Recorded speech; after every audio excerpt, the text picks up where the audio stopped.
بہت ساری عورتیں بیوہ ہو جاتی تھی یا بہت سارے بچے یتیم ہو جاتے تھے اور گھر بار لٹ جاتا تھا، گھر تباہ و برباد ہو جاتا تھا. تو دور جاہلیت میں جو قوم تھی وہ یہ کہتی تھی کہ یہ نحوست والا مہینہ ہے. کیا کہتی تھی؟ یہ نحوست والا مہینہ ہے. چونکہ 4 مہینے ایسے تھے، رجب، ذوالقعدہ، ذوالحجہ، محرم، یہ 4 مہینے ایسے تھے جس میں جنگ و قتال کرنا جائز نہیں تھا، قتل نہیں کر سکتے تھے. لیکن جیسے ہی سفر آتا تھا اب قتل و قتال کے لیے نکل جاتے تھے. تو اس طریقے سے یہ لوگ اس کو نحوست والا مہینہ سمجھتے تھے.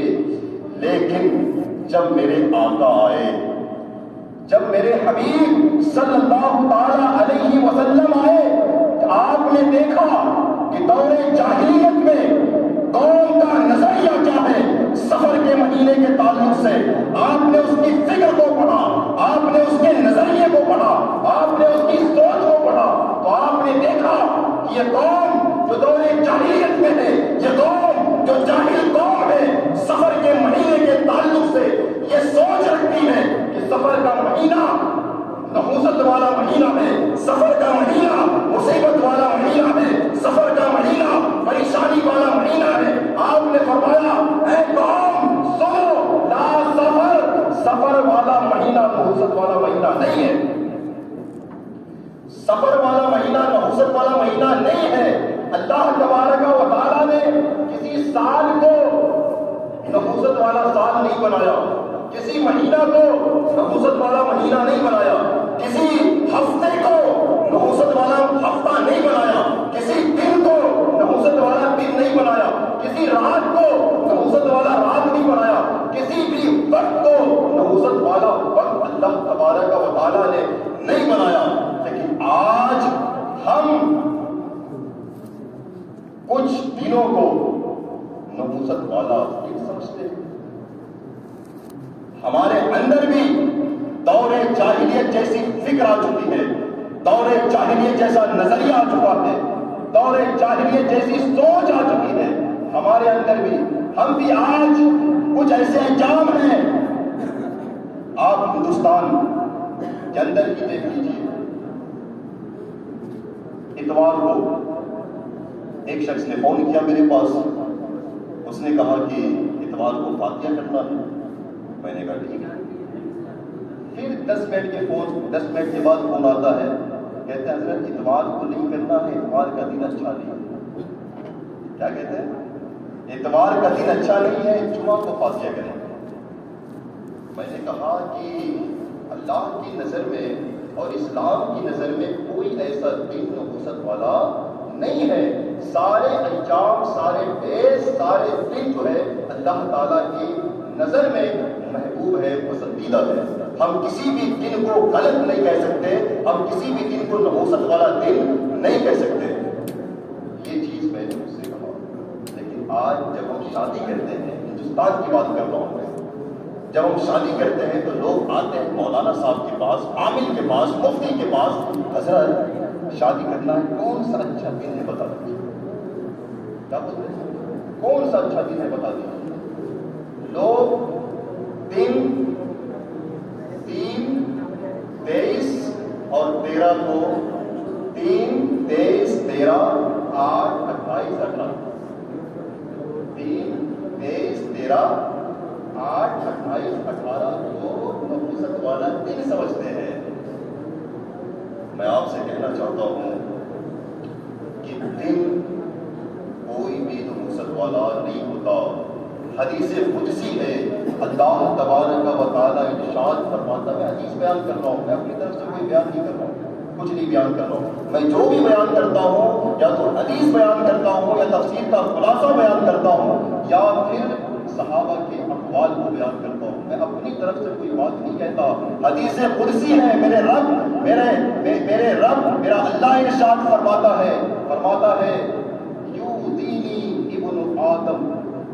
اور سنیے گا، جو لوگ یہ کہتے ہیں نا کہ دن نحوست والا ہے، مہینہ نحوست والا ہے، ہفتہ نحوست والا ہے، یعنی مؤثر اگر ہمارے پاس پریشانی آتی ہے، ہمارے پاس کوئی مصیبت آتی ہے تو ہم کیا کہتے ہیں؟ اس دن کی وجہ سے مصیبت آ گئی ہے، اس رات کی وجہ سے مصیبت آ گئی ہے. اس مہینے کی وجہ سے مصیبت آ گئی ہے، اس ہفتے کی وجہ سے مصیبت آ گئی ہے، میں آپ سے کہنا چاہتا ہوں اگر آپ اس طرح کا نظریہ رکھتے ہیں، اگر آپ اس طرح کی سوچ رکھتے ہیں تو سنیے آپ کا اللہ، ہم سب کا اللہ کیا فرماتا ہے؟ اللہ ارشاد فرماتا ہے یؤذینی ابن آدم، ابن آدم، آدم کی اولاد مجھے اذیت دیتی ہے، مجھے تکلیف دیتی ہے۔ ویسے اللہ تبارک و تعالیٰ تکلیف سے پاک ہے، اللہ کو کوئی تکلیف نہیں دے سکتا، لیکن انسان آپس میں ایک دوسرے کو تکلیف دیتا ہے، ویسی تکلیف اللہ کو ہوتی ہے۔ اللہ اگرچہ تکلیف سے پاک ہے، یؤذینی ابن آدم، کب تکلیف ہوتی ہے اللہ کو؟ اولاد آدم اللہ کو تکلیف دیتی ہے کب؟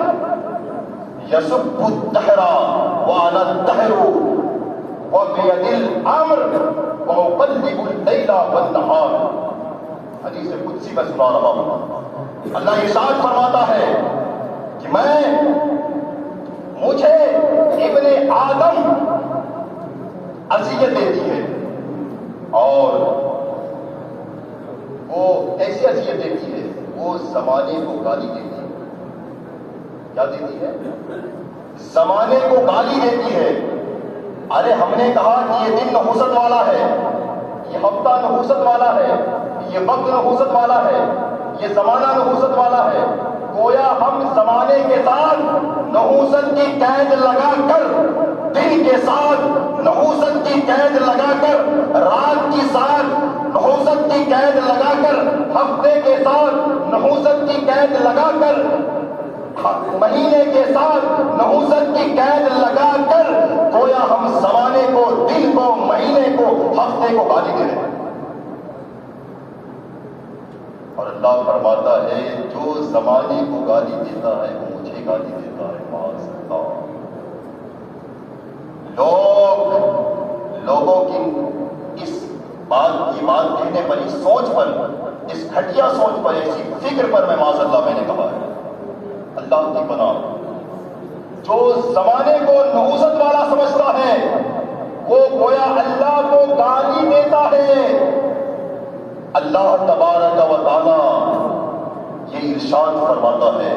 اب بتائیں آپ کہ اچھا میں آپ سے پوچھتا ہوں کہ اگر دن نحوست والا ہے، رات نحوست والی ہے، مہینہ نحوست والا ہے، ہفتہ نحوست والا ہے، اس کا مطلب یہ ہوا کہ آپ کو تقدیر پر ایمان نہیں، تقدیر پر آپ کو ایمان نہیں۔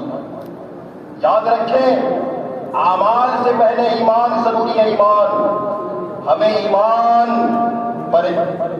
کو اپنے اندر جگہ دینا ہے۔ ہمارے اندر ایمان نہیں ہے تو ہمارے اعمال کسی کام کے نہیں۔ یاد رکھیے گا ہمیں تقدیر پر ایمان لانا ہے، جس طریقے سے ہمیں اللہ پر ایمان لانا ہے، رسولوں پر ایمان لانا ہے، اور جس طریقے سے ہمیں اللہ کی کتابوں پر ایمان لانا ہے، اللہ کے فرشتوں پر ایمان لانا ہے، اسی طریقے سے ہمیں تقدیر پر ایمان لانا ہے۔ اور ہمارا یہ عقیدہ ہے کہ مؤثر حقیقی اگر کوئی خوشی میرے پاس آتی ہے، کوئی پریشانی میرے پاس آتی ہے، کوئی مصیبت میرے پاس آتی ہے، تو یہ سب اللہ تعالیٰ کی طرف سے، خوشی بھی اللہ تعالیٰ کی طرف سے ہے، پریشانی بھی اللہ تعالیٰ کی طرف سے ہے۔ آپ نماز مفصل میں نہیں پڑھتے، شادی ہوتی ہے تو سب کو یاد رہتا ہے نماز مفصل، آمنت باللہ وملائکتہ وکتبہ ورسلہ والیوم الآخر والقدر خیرہ وشرہ من اللہ والبعث بعد الموت۔ کیا ہے؟ والقدر خیرہ وشرہ من اللہ، قدر تقدیر۔ اب تقدیر یہ خیر سے ہو یا شر سے ہو، خوشی آتی ہے یا غم آتا ہے، مصیبت آتی ہے، پریشانی آتی ہے، یہ سب کہاں سے آتی ہے؟ اللہ تبارک و تعالی۔ لیکن خوشحالی کو، بھلائی کو منسوخ کرنا ہے اللہ کی طرف، اور مصیبت کو، برائی اگر آپ کے پاس آتی ہے تو اس کو منسوخ کرنا اپنی طرف۔ اگر میرے پاس کوئی مصیبت آئی ہے، کوئی پریشانی آئی ہے، تو آپ یہ کہیے کہ میری وجہ سے ہے نا؟ اگر آپ کے پاس بھلائی آئی ہے، اچھائی آئی ہے، خوشحالی آئی ہے، تو یہ کہیے کہ میرے رب کی طرف سے۔ ہے نا؟ لہذا جو لوگ دن کو نحوست والا دن سمجھتے ہیں تو میں ان سے کہوں گا کہ آپ پکے مومن نہیں ہو، آپ کا تقدیر پر ایمان نہیں ہے۔ جن کو تقدیر پر ایمان ہوگا وہ ایسی بات ہرگز نہیں کرے۔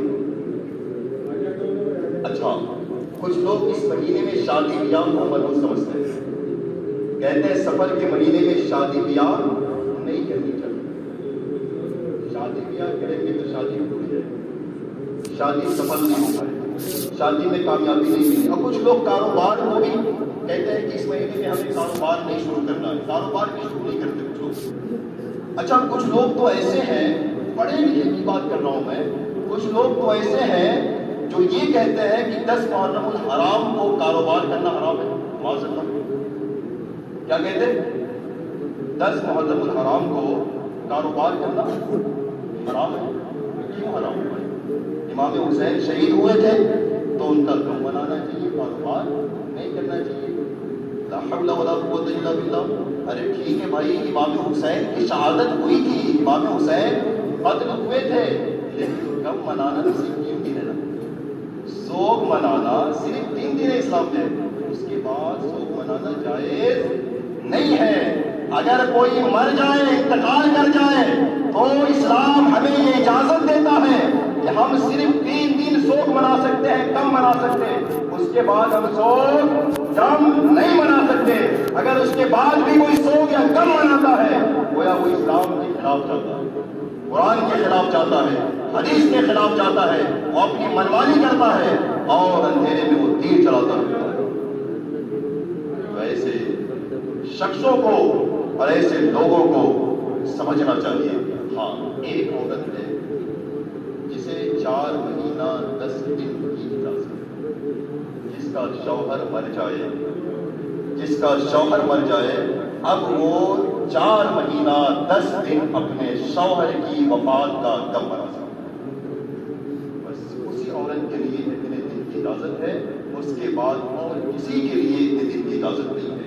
آپ دیکھیں ذرا حضور نبی اکرم صلی اللہ علیہ وسلم، اگر یہ سفر کا مہینہ اگر نحوست والا ہے اور شادی بیاہ کو آپ منحوس سمجھتے ہیں تو آپ دیکھیں حضور صلی اللہ تعالیٰ علیہ وسلم نے بھی اپنا نکاح حضرت صفیہ سے سفر کے مہینے میں کیا، سفر کے مہینے میں کیا ہے۔ اگر سفر کا مہینہ منحوس ہوتا، نحوست والا ہوتا تو کیا میرے آقا سفر کے مہینے میں حضرت صفیہ سے شادی کرتے؟ بتائیے، ہم حضور کے خلاف جا رہے ہیں۔ اگر ہم نحوست والا اس کو سمجھ رہے ہیں، سفر ہے جو مہینہ چل رہا ہے، اس کو اگر ہم نحوست والا سمجھتے ہیں تو حضور نے سفر کے مہینے میں حضرت صفیہ سے نکاح کیا ہے، اس کا مطلب یہ ہے کہ یہ مہینہ نحوست والا نہیں ہے۔ اگر نحوست والا مہینہ ہوتا تو حضور نکاح نہیں کرتے، لہذا ہمیں اس مہینے میں نکاح کرنی چاہیے، اس مہینے کو نحوست والا نہیں سمجھنا چاہیے۔ اچھا دیکھیے آپ، اس مہینے میں اور کیا کیا واقعہ پیش آیا ہے۔ اس مہینے میں خیبر کی فتح کسی بڑی نہیں، خیبر کی فتح حضور صلی اللہ تعالیٰ علیہ وسلم صحابہ کو لے کر محرم کے مہینے میں نکلے ہیں، کئی دن ہو گئے تھے خیبر کو فتح کرنے کے لیے، کئی دن کے بعد سفر کے مہینے میں خیبر فتح ہوا۔ آپ دیکھیں حضرت خالد بن ولید، جس خالد بن ولید سے اسلام کو تقویت ملی ہے، توانائی ملی ہے، خالد بن ولید رضی اللہ تعالیٰ عنہ نے اسلام کو قبول کیا ہے سفر کے مہینے میں۔ سفر کے مہینے میں اگر یہ مہینہ نحوست والا ہوتا، اگر یہ مہینہ نحوست لانے والا ہوتا تو کیا حضرت خالد بن ولید کے اسلام لانے کے بعد اسلام کی ترقی ہوتی؟ نہیں ہوتی۔ آپ دیکھیں حضرت عمر رضی اللہ تعالیٰ عنہ کے دور خلافت میں جو مدائن کا آپ نے فتح کیا تھا، جس مدائن ایک شہر کا نام ہے، جس مدائن کے اندر کسریٰ کا محل جاتا ہے، اس کسرے کے محل کو فتح سفر کے مہینے میں حضرت عمر فاروق نے کیا تھا۔ اور کسرا کے محل میں سب سے پہلے حضرت عبداللہ ابن حضرت عمرو بن سعد، حضرت سعد ابن ابی وقاص نے سب سے پہلے عراق کے مملکت میں نماز جمعہ ادا کی ہے، جب سفر کے مہینے میں جمعہ ادا کی۔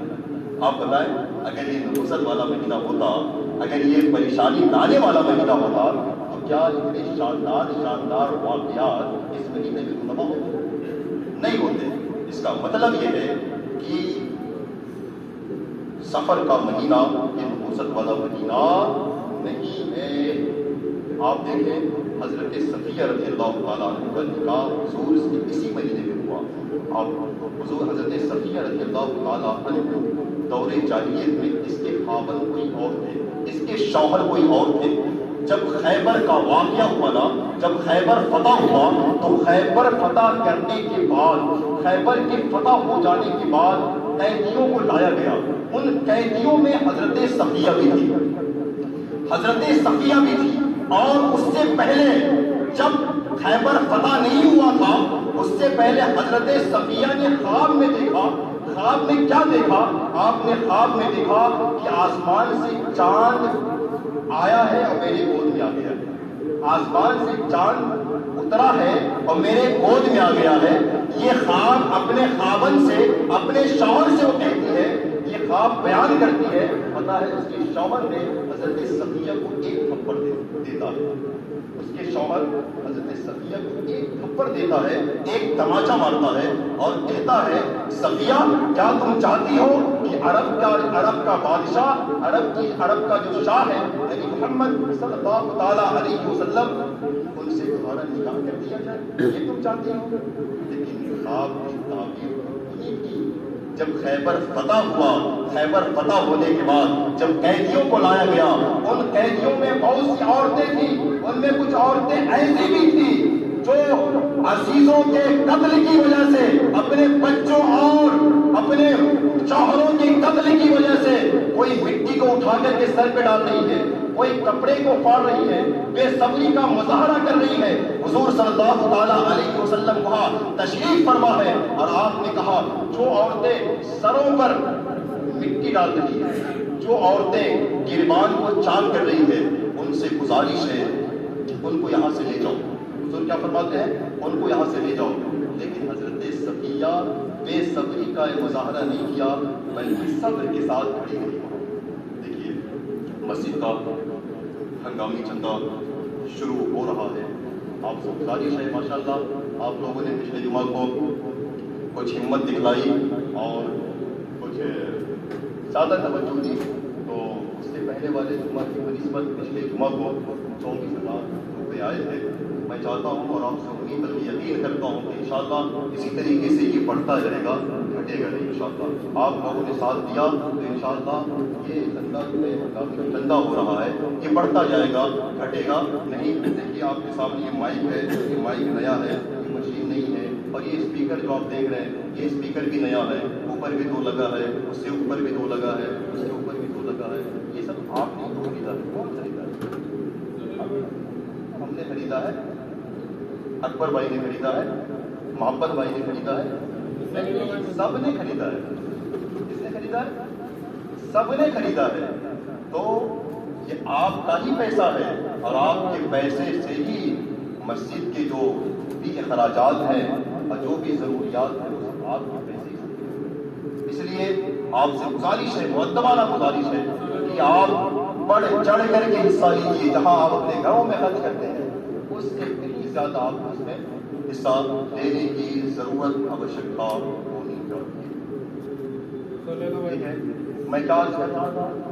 میں عرض یہ کر رہا تھا کہ جب حضرت صفیہ رضی اللہ تعالی عنہا آپ جب قیدیوں میں لائی گئی تو آپ وہاں کھڑی تھی اور حضرت حضور صلی اللہ تعالیٰ علیہ وسلم نے حضرت صفیہ کو دیکھا کہ حضرت صفیہ بے صبری کا مظاہرہ نہیں کر رہی ہے، اپنے سروں پر مٹیاں نہیں ڈال رہی ہے، اپنے گریبان کو چاک نہیں کر رہی ہے، اپنے کپڑے کو پھاڑ نہیں رہی ہے، آپ نے جب دیکھا حضرت صفیہ جو ہے کہ بالکل بے صبری کا مظاہرہ نہیں بلکہ صبر کے ساتھ اطمینان و سکون کے ساتھ کھڑی ہے، آپ نے کہا اے صفیہ سن، اگر تو چاہتی ہے تو اپنے گھر چلی جا، اور اگر تو چاہتی ہے تو میرے حرم میں آ جا، مجھ سے نکاح کرنے میں تجھ سے نکاح کر لوں۔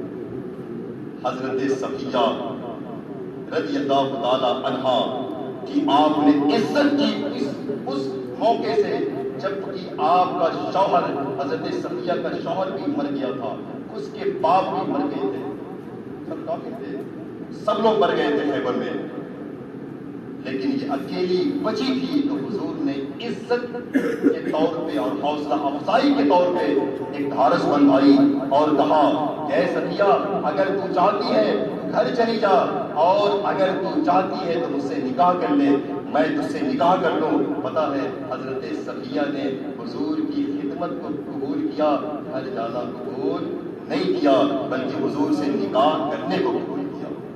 آپ دیکھیں جب حضور صلی اللہ تعالیٰ علیہ وسلم سے نکاح ہو گیا، اس کے کچھ دن کے بعد حضرت عائشہ اور حضرت زینب، حضور کی کتنی بیویاں ہیں؟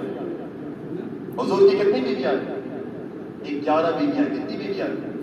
ہم لوگ 11 شادی کر سکتے کیا؟ کر سکتے کیا؟ بولیے، نہیں کر سکتے۔ ہم لوگ صرف کتنی شادی کر سکتے؟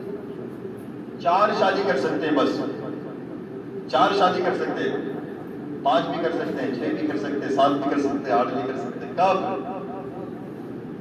4 ہو 1 مر جائے یا 1 کو طلاق ہو دے دے، ہے نا، 3 بچے بھی پھر 1 کو لے آئی، پھر مر جائے پھر 1 کو لے آئی۔ اس طریقے سے امام حسن کے بارے میں بتایا جاتا ہے امام حسن نے 99 شادی کی تھی۔ کتنی شادی کی تھی؟ 99 شادی۔ عورتیں خود نسب کو چھوڑنے کے لیے آپ سے نکاح کرتی تھی اور کہتی تھی بس 2 دن کے لیے ہی صحیح، نسب جڑ جائے، نسبت آپ سے جڑ جائے، بس اس کے بعد پھر طلاق دے دیتا۔ یہ عورتیں خواہش ظاہر کرتی تھی۔ ہم لوگوں کے لیے صرف 4 شادی ہے، بس کتنی شادی ہے؟ صرف 4 شادیاں ہیں بس، اس کے بعد شادی۔ لیکن حضور صلی اللہ تعالیٰ علیہ وسلم کو اختیار دیا گیا تھا کہ آپ چاہیں کتنی شادی کریں، آپ چاہیں جتنی شادی کریں۔ تو حضرت عائشہ اور حضرت زینب یہ بھی آپ کی بیویاں ہیں۔ حضرت عائشہ اور حضرت زینب یہ بیٹی تھی، اور حضرت عائشہ صفیہ کو کیا کہہ رہی تھی؟ حضرت عائشہ کہہ رہی تھی اے صفیہ سن، حضور سے میرے 2 رشتے داری ہیں، ایک قرابت داری ہے اور ایک میں حضور کی بیوی ہوں۔ ایک میری قرابت داری ہے، ایک رشتے داری ہے، کیونکہ حضرت ابوبکر صدیق کی بیٹی تھی نا حضرت عائشہ، تو حضرت ابوبکر صدیق کا جو نسب ہے نا، جو شجرہ ہے نا، جو اوپر جا کر حضور سے مل جاتا ہے، اوپر جا کر حضور سے مل جاتا ہے۔ تو اس طریقے سے حضرت عائشہ کی رشتے داری بھی تھی حضور سے، اور حضور صلی اللہ علیہ وسلم کی کون تھی؟ بیوی تھی۔ اسی طریقے سے حضرت زینب بھی، ان کی بھی 2 شادی تھی، ان کی بھی 2 شادی، قرابت داری بھی تھی اور وہ زوجہ بھی تھی، بیوی تھی۔ لیکن صفیہ وہ ہوتا ہے نا، عورتوں میں تانا دیتی ہے، عورتوں میں ہوتا ہے نا، ایک دوسرے کو بولتے ہیں، ہے نا۔ تو صفیہ بیٹھی تھی، جب سنا حضرت صفیہ نے کہ عائشہ نے مجھ سے کہا کہ حضور سے میری قرابت داری بھی ہے اور حضور کی میں بیوی بھی ہوں، زینب بھی یہی کہہ رہی ہے، حضرت صفیہ رونے لگی، حضرت صفیہ رونے لگی۔ کہا یار میری تو کوئی قرابت داری نہیں ہے، یہ اپنی اپنی شانیں بیان کر رہی ہے، اپنی اپنی عظمتیں بیان کر رہی ہے، اپنی اپنی عزتیں بیان کر رہی ہے، میرے پاس تو کچھ نہیں ہے۔ پتا ہے اتنے میں حضور صلی اللہ تعالیٰ علیہ وسلم تشریف لے آتے ہیں اور کہتے ہیں صفیہ کیا بات ہے، کیوں رو رہی ہو؟ حضور سب کو ہنساتے تھے، حضور سب کو ہنساتے تھے۔ جس کی تسکین سے روتے ہوئے ہنس پڑے، جس کی تسکین سے روتے ہوئے ہنس پڑے، اس کی تبسم پہ لاکھوں سلام، اس تبسم کی عادت پہ لاکھوں سلام۔ جس کی تسکین سے روتے ہوئے ہنس پڑے، اس تبسم کی عادت پہ لاکھوں سلام۔ آپ دیکھیں حضور نے کس طریقے سے حضرت صفیہ کو ہنسایا ہے، کس طریقے سے انہیں مسکرانے پر مجبور کیا ہے۔ پتا ہے حضرت حضور صلی اللہ تعالیٰ علیہ وسلم نے جب دیکھا کہ حضرت صفیہ رو رہی ہے اور وہ غمگین ہے، غمناک ہے، پریشانی میں ہے، مصیبت میں ہے، آپ نے صفیہ تم نے یہ کیوں نہیں کہا؟ حضرت صفیہ جو ہے یہ حضرت ہارون علیہ السلام کی اولاد سے، ہارون علیہ السلام کی اولاد سے، ان کی اولاد سے. اور ہارون علیہ السلام کون ہے؟ حضرت موسیٰ کے بھائی ہیں. کون ہے؟ حضرت موسیٰ کے بھائی ہیں. حضور نے کہا ہے صفیہ، جب حضرت عائشہ نے یہ کہا کہ حضور سے میری قرابت ایک قرابت داری بھی ہے اور حضور کی میں بیوی بھی ہوں، جب زینب نے یہ کہا کہ میری قرابت حضور سے میری قرابت داری بھی ہے اور میں حضور کی بیوی بھی ہوں، تو تم نے یہ کیوں نہیں کہا کہ میں حضرت ہارون کی اولاد سے ہوں، حضرت موسیٰ کی بھتیجی ہوں اور محمد صلی اللہ تعالیٰ علیہ وسلم کی بیوی ہوں؟ جب حضور نے کہا نا تو حضرت صفیہ مسکرا گئی. کیا حضرت صفیہ ابھی تو آئی تھی قیدی بن کر کے، کوئی ہنسانے والا نہیں تھا، لیکن حضور کا کام کیا تھا؟ ہنسانا تھا. اس لیے ہمارا بھی کام کیا ہونا چاہیے؟ ہنسانا ہونا چاہیے. کسی کو رلانے کا نہیں، کسی کو تکلیف دینے کا نہیں، بلکہ دشمن ہو یا دوست ہو سب کو ہنساتے رہو اور ہنستے ہوئے دنیا سے چلے جاؤ، تاکہ آپ کو اسی بنیاد پر یاد کیا جائے. کیونکہ برے لوگوں کو یاد نہیں کیا جاتا، اچھوں کو ہی یاد کیا جاتا ہے، اس کی اچھائی کی وجہ سے، اس کی اچھائی کی وجہ سے. چلیں وقت ہو چکا ہے. ایک بات اور ضروری بات ہے، ہندوستان کے اندر کچھ لوگ اس مہینے کے اخیر حصے میں، یعنی اس مہینے کا جو آخری بدھ آتا ہے، اس بدھ میں بدھ کے موقع سے بدھ کے دن ویڈنسڈے کو کیا کرتے ہیں پتہ ہے لوگ؟ اب پتہ نہیں ادھر ہے کہ نہیں ہے، لیکن یو پی کے سائڈ میں ہے میرے خیال سے، ہے نا. تو بدھ کے دن کیا کرتے ہیں یہ لوگ گھروں سے نکل جاتے ہیں اور گھر میں غسل کرتے ہیں، اچھا کپڑا پہنتے ہیں اور نکلنے کے بعد کہیں دور چلے جاتے ہیں پہاڑوں پہ، جنگلوں میں، اور وہاں پوڑیاں بناتے ہیں. کیا بناتے ہیں؟ پوڑیاں بناتے ہیں. اور کیا کہتے ہیں پتہ ہے؟ کہتے یہ ہیں کہ آج کے دن یعنی سفر کا جو آخری بدھ ہے نا، ویڈنسڈے جو ہے، آج بدھ کے دن حضور صلی اللہ تعالیٰ علیہ وسلم مرض سے شفا یاب ہوئے تھے، بیماری سے صحیح ہوئے تھے، اور آپ نے غسل صحت فرمایا تھا. کیا فرمایا تھا؟ آج کے دن آپ نے غسل فرمایا تھا. بدھ کے اس مہینے کے جو لاسٹ بدھ ہوگا نا، لاسٹ والا جو بدھ ہوگا، اس دن حضور نے غسل کیا تھا اور آپ مدینہ سے باہر تشریف لے گئے تھے. مدینہ سے باہر تشریف لے گئے تھے. اس لیے ہم لوگ بھی اپنے علاقے سے باہر چلے جاتے ہیں. حضور کی سنت کو حضرت امجد علی حضور صدر الشریعہ رضی اللہ تعالیٰ عنہ بہاری شریعت میں لکھتے ہیں کہ یہ بے اصل ہے، اس کی کوئی اصل نہیں ہے. جبکہ ان دنوں حضور صلی اللہ تعالیٰ علیہ وسلم کی بیماری شدت سے بڑھی ہوئی تھی اور آپ اس پر قادر نہیں تھے کہ چل کر کے آپ باہر جا سکیں، بلکہ آپ بیڈ پر لیٹے ہوئے تھے. خدا را یہ دشمنوں کا ایجاد کرتا ہے. ہمارے اسلام میں یا ہمارے حدیث سے ایسی کوئی روایت ثابت نہیں ہے. اس سے بچنے کی آپ کوشش کریں. اگر آپ کا یہ عقیدہ ہے واقعی آپ بالکل اسلام کے خلاف جا رہے ہیں، حدیث کے خلاف جا رہے ہیں. چلیے استغفر اللہ ربی من کل ذنب واتوب الیہ. السلام علیکم ورحمۃ اللہ.